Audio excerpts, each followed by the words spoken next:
Good evening, everybody. Thanks so much for sticking around. My name's Dave Karger. I'm a contributor to the Today Show and IMDb, and it's my absolute pleasure to bring out 4 of the cast members of Eyewitness, so I'll introduce them one by one. First, please welcome James Paxton.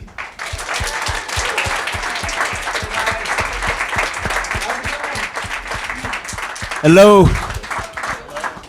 Tyler Young.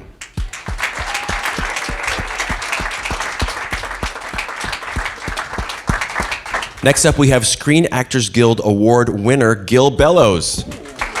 Yeah. Get up here, Gil.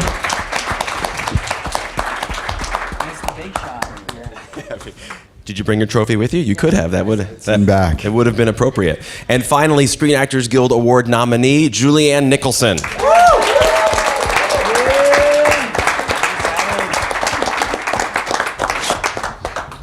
Hi, guys. Hi, Dave. Hello. Great to see all of you. You're like a TV family of a strange sort. I want to start with something very basic, which is this show is just so unique, and I know it's based on a Scandinavian series, but I'd be curious for all of you how you first learned about it, how this even became a reality in your life, and I'll start with you, Julianne. My manager sent me the script for the pilot episode, and I just fell in love with it. I didn't know about the EYEWITNESS. Well done. Thank you. Say it. That's how I say it. Oyvitin or something. I don't know. Anybody Norwegian in the house? No? Okay. It's EYEWITNESS. Trust your mom. Exactly. Your foster mom. Okay. And I just thought it was wonderful. And I met Adi Hassak, the creator. We went and had coffee at Casa del Mar, and he told me more about what would be happening in this series, and I was intrigued. Yeah. How about you, Gil? Well, I got sent the script, and then I met Catherine Hardwick, who directed the first 2 episodes, and she said, "Can you come back tomorrow and meet Julianne?" And I did, and we read, and I just thought I loved the role, and I loved working with Julianne, and I just thought, well, I hope they say the job's yours, and one day they did, and and here we are. And you guys were 2 ships that crossed in the night on Ally McBeal, because you were on the final season after Gil had left the show. Did you guys do any recon on each other, through Callista Flockhart or something, to find out if the other one was okay? I think there was still some chatter around about Gil. Oh, really? No, not really. Okay. Just how nice he was. No, one of the first things that we talked about was how Peter McNichol would slay each of us. And that was another form of bonding for sure. Because he's if you guys don't know him, he's a genius. Yeah. Tyler, how about you? It was I had gotten back from the holidays to Los Angeles, and I got a script at like 11 o'clock at night from my manager, Brian, who's here somewhere. What's up, Brian? He said in the email, he's like, really take your time with this one. It's Monday morning. And he usually doesn't, have anything to say when he sends me an audition. And this one he did. So I was like, all right, I'll take my time with it. I spent the weekend on it. And then Monday I went in to read for it. I think it was the first day they were seeing people.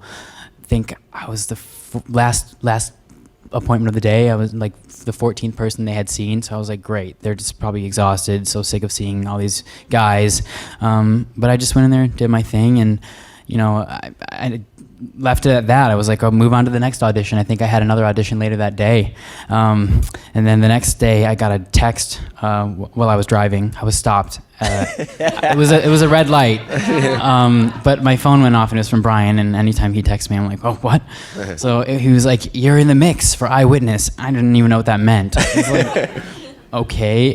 So then, shortly after that, he said Adi wanted to meet me, and I was like, wait, what about like a callback or like something? Like, don't they want to like see me again in the office, the casting directors? And it's like, no, he just wants to meet you in person. And so I went and met with Adi, and just one-on-one. And I was like, wait, I just auditioned for this, and now I'm meeting with the showrunner, and like he's telling me that he thinks I'm right for the part. It was like I couldn't believe it. It was like I was dreaming, just because it never goes that way. I mean, you guys all know what it's like. It's like, how often does that happen? But I realized in that moment, wow, just when you think you understand how this town works, like it really surprises you. And then shortly after that, I met with Adi again, and I met his whole amazing team of people. And I was given the part like a week later, and it was unbelievable. Yeah. How about you, James?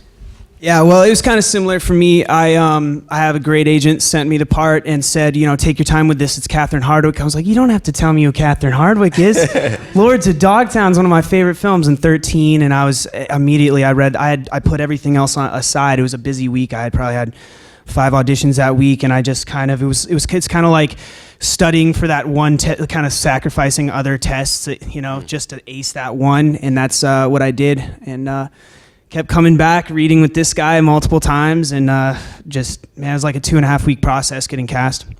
Did you guys basically only read for Philip and Lukas, or did they have you read for both? Well, when I went into my first meeting with Adi, actually, from what I understand, they thought I was going to play Lukas. Like, Adi was convincing the casting directors that no, he's not Philip, he's Lukas, because I guess he thought that I was like really muscular. Because I went into the audition, I had like layers on. It's like that little trick. I'm so much more muscular than you. And they ended up getting this guy.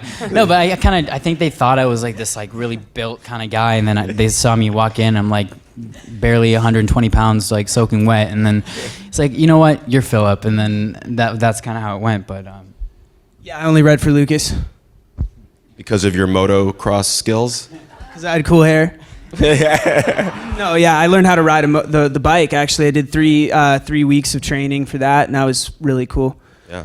Do blondes have more fun, James? Sometimes, yeah. On a motocross bike, they do. On a dirt bike. So the show takes place, of course, in Dutchess County, New York, which is about 2 counties up from New York City.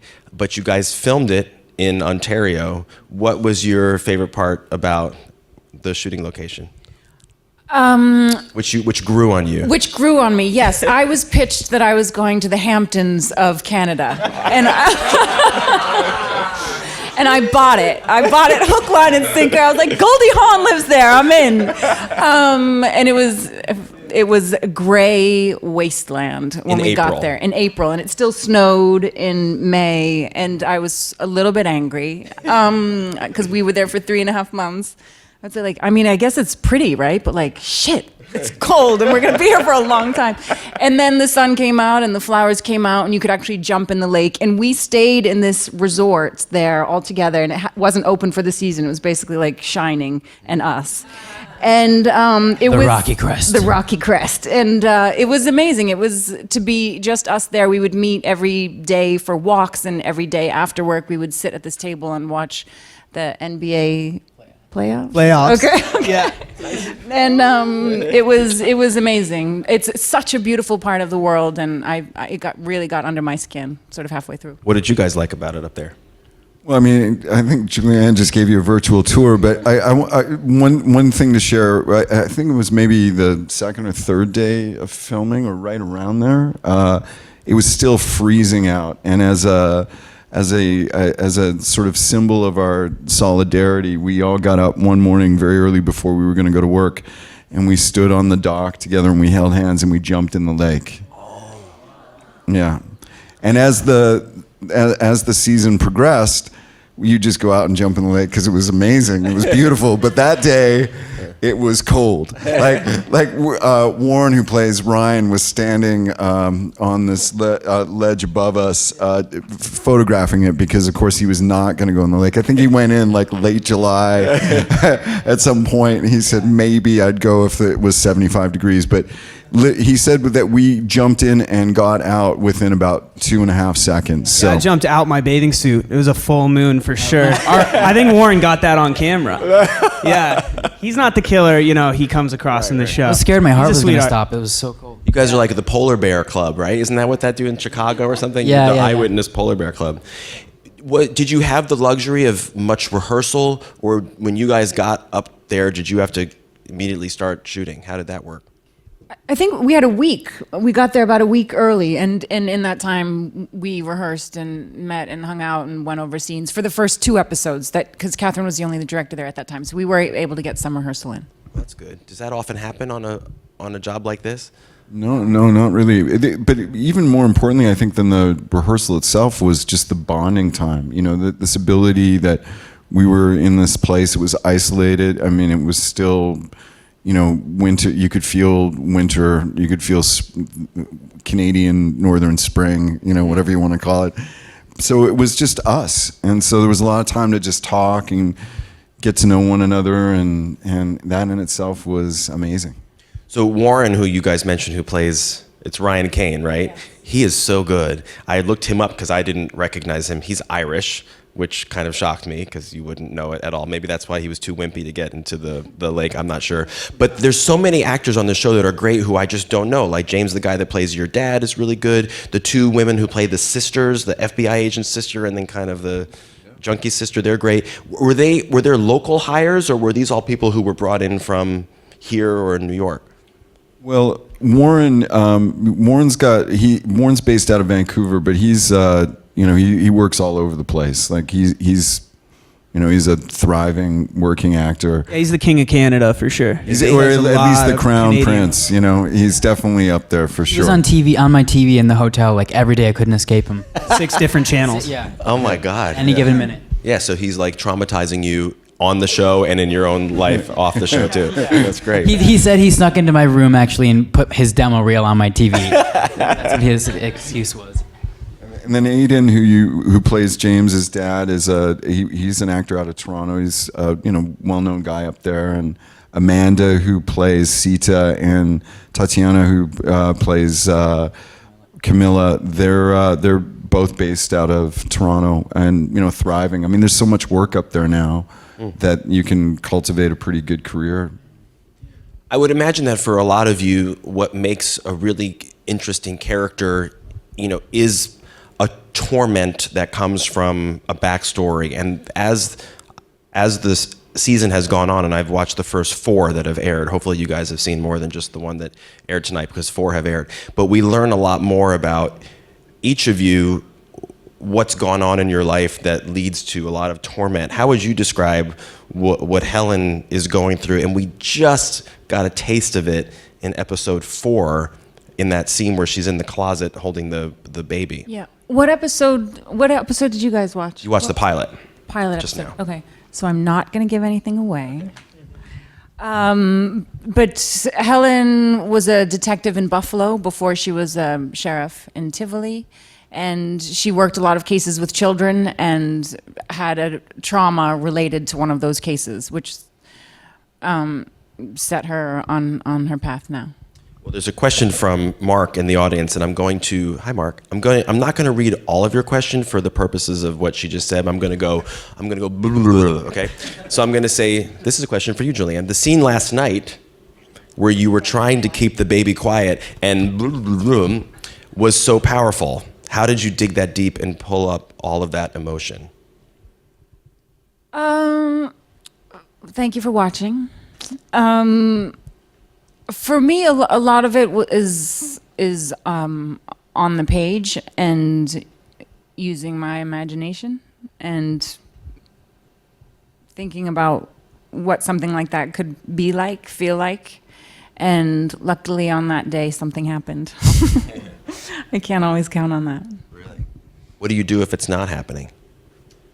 I go home very unhappy, and then I cry all night long. Because it's too late, right? It's too late. Yeah. And what about you, Tyler? How would you describe the kind of inner torment of Philip? Because he comes from a city experience where things were easier for him, and now it's tougher. Yeah. Well, things in the backstory that I sort of had in my head going into it, things weren't really easier. Different set of struggles. His mother is a drug addict. Just from the first episode alone, I don't know if you necessarily know all this information, but you do sort of acquire it as it goes on. But he's been taking care of his mother for most of his life. And that's hard for, I think, a teenager to be in that position where he's the one responsible for his own parents' well-being. So I think actually him going to Tivoli, things seem a little easier. You know, he has everything provided for him by his foster parents. For the first time in his life, you know, someone's making sure he's well fed, and they're buying him new clothes, and they want to know where he is, and you know, at all times, and want him home for dinner, and they're keeping track of him, and that to him is a very strange concept. But for me personally, it was difficult because obviously I didn't come from you know, that, you know, lifestyle. I had two parents who were very involved in my life, but so I had to sort of do some research into the foster care system to see how that affects people, and sort of figure out Philip's perspective. What's interesting is that Philip, even with his issues, he does seem more comfortable accepting his own sexuality than Lukas certainly does. Yeah. Right? I mean, James, how would you describe what Lukas is going through? Because it's very, very intense. I can only imagine the inner torment there. Yeah, it was really challenging, but it was one of the reasons I loved the role, because there was so much to dig into, or there was so much depth with it. Because yes, he's dealing with this intense internalized homophobia that many people deal with in the LGBTQ community, and he's from not the city, so he's from this little town, and he's lost his mother when he was younger, and he kind of has this slightly kind of it's pretty distant kind of. He's intimidated by his father, the relationship he has with his dad. But that was just, and up until this point, when you meet him in the story, his life was pretty simple, I think, until he hit puberty. You know, he's been riding bikes since, you know, he could walk, and that's his path out of the town and everything. And now suddenly there's something that he's so attracted to and wants so deeply, but then it's the one thing that in his mind could destroy everything that he has going for himself in his world. But that's why. But he was a hard character to play, because he makes such an irrational decision because of his sexuality to keep this murder a secret. I mean, who would keep a triple homicide a secret for that? I mean, but that's, you know, what that just shows the power of his psyche and where he comes from in that place, that closeted place. And Gil, at least in the first 4 episodes, I feel like Gabe is this center of stability, for Helen. I don't know if it remains that way or if he goes off the rails or something. My guess would be no. But is that interesting to play? Yeah, actually, it's kind of it is interesting to play, because in a way, it's a great reminder of the fact that the biggest part of acting really is listening. And, you know, this character's function is to be this sort of loving, understanding presence, and how you communicate the ebbs and flows of that and still sort of maintain sort of a fixed point of being sort of this loving center is in itself, it's a challenge. It's not as dramatic, of course, and it's not as full of obvious complexities, but it was definitely something that I really appreciated exploring. And Tyler and James, one thing I think is so beautiful about your generation in real life is that especially in, let's say, Los Angeles, it's no big deal if you're gay. If your friends come out to you, and you're like, who cares? But obviously in this situation in rural upstate New York, it's very different. Can you talk about what you guys learned in some of the research that you did that might be different about, from the way that you guys live your lives? Yeah, I think that's one of the really interesting things about this show, is that you're getting to see two very different coming out stories from two boys of the same age in the same, time period, and just seeing how the environment that you're in and how you've been brought up can affect how that process is going to go for you.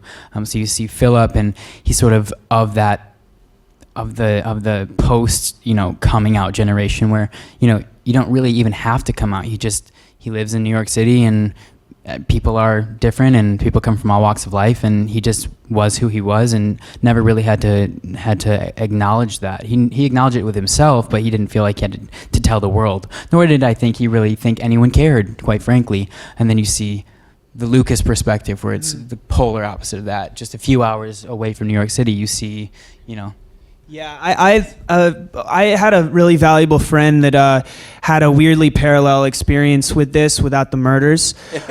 He had a secret relationship with the captain of the high school football team, and that guy had a girlfriend, you know, kind of the Lukas of of his story, and never wanted to acknowledge, never came out. They had a real push and pull thing, and they did, I think, to an extent in the country and around the world. It does come down to often, like you said, when you're raised in a city, it's much different. And I'm not making a generalization to all small towns or rural places, but you know, it's definitely in those places. Sometimes, in order for somebody to come out, they don't come out in those communities. They go to the cities. They go, and those communities can learn about, one of the only ways they learn about the LGBTQ community is through the media and whatnot. And so when I read this script, I was so happy that this script was not only a great story in and of itself, just based on the merit of the writing as a crime thriller. It did have this love story just between two individuals that kind of defied any kind of stereotypes that the media has traditionally oftentimes portrayed in polarizing ways. So, yeah. Julianne, as is often the case in these cable kind of anthology shows where it's 10 episodes that you're filming in a short period of time, Catherine Hardwicke, as you said, came in to do the first 2, and then you had different directors, you know, as the season went on. How does that affect how you have to behave and how you have to be prepared, because you're the constant as the cast members with new directors coming in? Do you have to be even more on the ball than you normally would because you are, you know, the consistent element? I think you do. Yeah, you have to be very vigilant in who your character is and how you want to tell the story, because, you know, early on it's easier because you're creating it together with Catherine, but then someone comes in to direct episodes 7 and 8, and they they haven't even seen the first episodes. Maybe they've read them, or maybe they've seen a couple of scenes. So you have to remember what's come before and stay on top of that and let them know. One thing I did notice, I think 3 and 4 were directed by the same guy, Scott. They Peters. each did 2. Yeah, they did 1 and 2 were together, 3, 4, and Scott Peters, who did 3 and 4, also did 9 and 10. Oh, okay.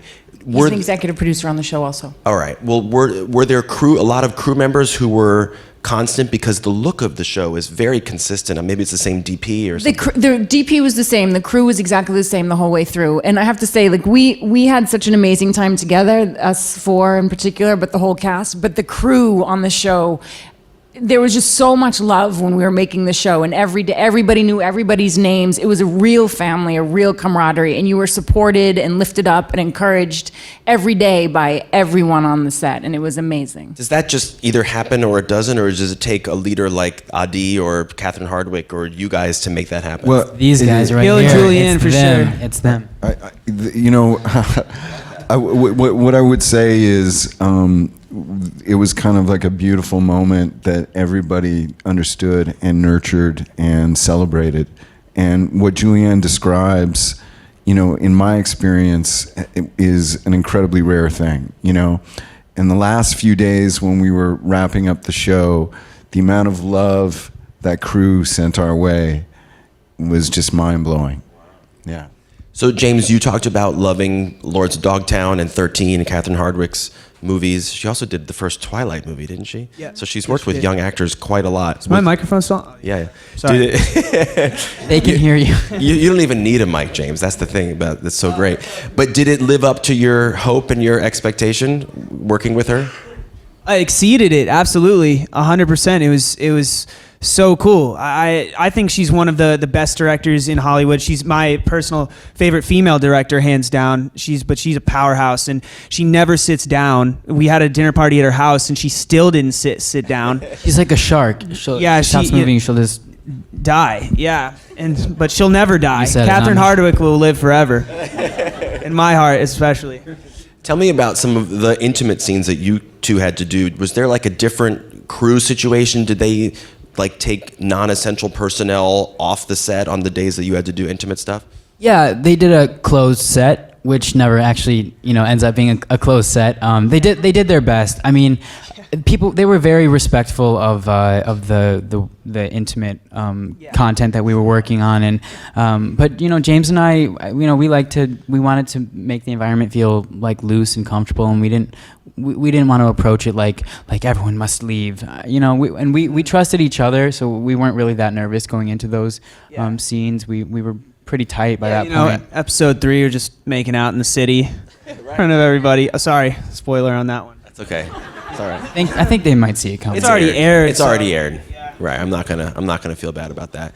You guys have both done several series, and some of them have been studio work. Some of it's been location work. How do those two experiences differ? If you think back to Ally McBeal or Law and Order or The Agency, does it matter to you whether it's a location shoot or a studio shoot? Okay. Yeah, fair. I know. I was getting all prepared. Well, the thing. Each one has its own positives and negatives for sure. The great thing about doing something like Ally McBeal or The Agency is you come home at the end of the day and you get to download your life and you're living it, and there's a constant there that is reaffirming and positive and complex in its own way, but real. And then when you're on location, you are removed from everything, and that in itself helps, I think, the work, and also makes it very challenging at the same time. That actually is a question from the audience. Was this your first project? This is for all of you, that was filmed away from your friends and family, and how did that feel? I mean, no, you've done films. Yeah, that this take is you not away. my first time doing that. Not our first rodeo, people. And it's very hard. And luckily, this was over the summer, so my kids could come for much of the time and be with me there. And we rented a cottage right on the lake, and it was heaven. But then when you're not home, as Gil said, it's very hard. And I feel like I'm still dealing with that. Like, it's such a strange thing. You feel like a split personality, your work life and your home life, and how do you make those things work together? And it's something I continue to work on and try to figure out, because it's really confusing and hard, especially when you have kids. Yeah. How about for you guys? I can't imagine you've had an experience where you've been away for this long. Well, I shot a kids sitcom in Europe for like 6 months, like 3 years ago, and that was the first time I was away from home. You did like 150 episodes in 6 months. It was like they jammed it in. Yeah, 152 episodes. No, just forget it. It was like 52 episodes. So I was same difference. Yeah, it felt like it. I was there for 6 years, but yeah, and that was the first time I was away from home, and that was a brutal experience, because I was in Europe, so it's not like a quick flight to get on and do that. So going into this, I somehow keep booking projects that take me like very far from home, and my girlfriend, like sitting back there, she's I always don't even, when I get a breakdown, I don't even tell her anymore like where it's shooting or whatever, like just because she's gonna freak out about it or something. We always make it work, but it does take a lot of planning and a lot of effort to keep people who you're in your life connected, and you want them to be a part of your experiences too. So you have to make some effort to make it all work. It was actually not my first time either. I've only shot one thing in LA. I can't get hired in LA. I get hired in like Same. 2 other countries. I've shot in Mexico, Canada, Oregon, Texas, just all over the place, but only shot one thing in LA. Okay. All right, a couple last things. As the series goes on, you learn a lot more about this, kind of gang culture with this, group that's, dealing heroin or smuggling heroin or selling heroin or whatever the heck. They're killing people all over the place, left and right. It's insane. That's what Scopy's doing anyway. Yeah, that's it. What did you guys all find in branding themselves and unbranding themselves? What did you guys all find interesting in what you learned about all of that? And is it specific to that part of the country, or is this kind of stuff happening all over the place? You're now experts on the drug war. Well, the Turkish drug ring is very close to my heart. No. It is fascinating, though. No, I honestly, I don't know. I wish Adi was here to maybe talk about that side of it. This was a Norwegian series, so originally that's where this whole thing took place. Maybe they have more issues there, but it definitely made for some gripping television, and the stakes were very high with all of it. The heroin epidemic is actually, I think, worse than ever right now in the country. I mean, I'm not going to go into numbers, but that is what I hear. So, got to do The something manager about is just dying in the background laughing. that. Shut up, Ann. Well, without giving anything away, are you guys excited for the audience? I mean, obviously, a moment is going to come where these two kids let the cat out of the bag about A, their relationship, and B, what they saw. Are you excited for the explosion that I'm sure is going to happen and for all of us to see it? I can only imagine. I'm really excited because I think the show gets better with every episode, and then it just ramps up into episodes 8, 9, and 10, where there's just a surprise at every turn and so much energy and still like a love affair, and the sort of this love affair also, you know, the sort of relationship between this couple that have been married for these years and what's going to happen next. And I'm very excited. And then I got to end with one thing. So for those of you with keen ears, James Paxton, his dad is Bill Paxton. And what? No, he's not. Yeah. And there are definitely moments. There are definitely moments, James, where I've been watching the 4 episodes. Where like, well, you'll make a facial expression or you'll say something, and I totally see your dad. Do you see him in yourself at all when you're watching? In my smile sometimes. Yeah. I see it, and I think sometimes when I get, I guess, aggressive on scene in the character, I think I see him. No, that doesn't sound good, but not like in his roles as well, like in his acting. But I think we're very different. But I also just really quickly want to shout out Vincent Chase, my acting coach, is here tonight. Awesome. He's also my dad's acting coach, and he's my godfather. And I worked on this part with him, and I've worked on every single part with him. And what has your dad's reaction been to the show now that he's seen it? He's like, just, it was a huge sigh of relief. He's like, you can do it. You can do it. The show's not half bad, James. Well, it's a lot better than that. We watched the episode last night together, and Bill was there, which was so nice. If you ever want to watch your own work, you want him sitting next to you, because he is so. I don't know if he was just being nice, but he's like, oh no. I mean, he's like commentating on the whole thing. He's doing a voiceover. It was the greatest thing ever. It was so fun. He's a proud dad. He's one of my favorite people that I've ever met doing this job in 20 years. So I'm really excited for all of you guys, and I'm glad he's a fan, because I am too. Congratulations to everybody, the whole cast of Eyewitness. Watch the rest of the season. It's really good. Thanks, everybody, for coming. Hey, thank you, Dave. Thank you, Dave. So My much. pleasure. So much. My pleasure. Thanks See ya. everyone for coming.